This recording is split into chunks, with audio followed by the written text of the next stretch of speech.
ça, ils m'ont jamais exprimé. Marie a 43 ans. Durant plusieurs années, elle a subi des violences de la part de son ancien mari, père de ses 3 enfants. J'allais au travail, je disais bonjour à un collègue homme. C'était pourquoi tu lui parles, pourquoi tu lui dis bonjour, pourquoi tu te maquilles, pourquoi tu te douches avant d'aller travailler. C'était je vais regarder comment tu es habillé, quels sous-vêtements tu mets avant d'aller travailler au cas où. Ça a fini par des appareils enregistrement cachés dans mon sac à main. S'en sont suivies des violences physiques, puis sexuelles, un long calvaire. J'ai eu le sentiment de me prostituer envers mon propre mari à l'époque. Sur l'aspect financier, même si j'ai toujours travaillé, je ne contrôlais rien. Et c'était, par exemple, si j'avais envie de quelque chose ou si je voulais acheter quelque chose pour les enfants, tu veux ça, tu dois me laisser te toucher, voilà. Et même si j'en avais pas envie, c'était, pour moi, c'est du viol. Il m'a pas frappé pour m'obliger, mais c'est une pression psychologique, c'est aussi de la violence. Et effectivement, là, j'ai pas de preuves parce que je suis pas allée aux urgences suite à ça.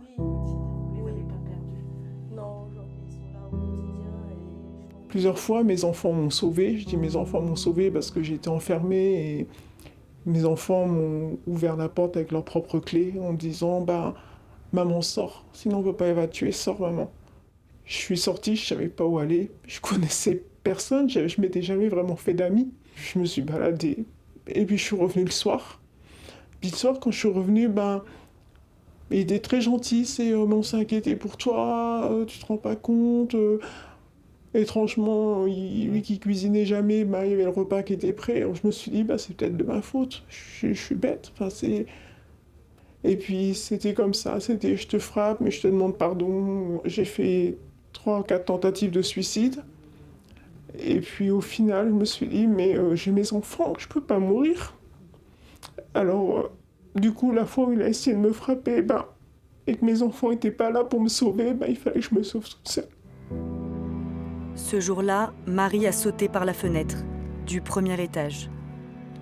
Elle a porté plainte 1 an après au commissariat de Nantes, où elle a été prise en charge par le pôle psychosocial.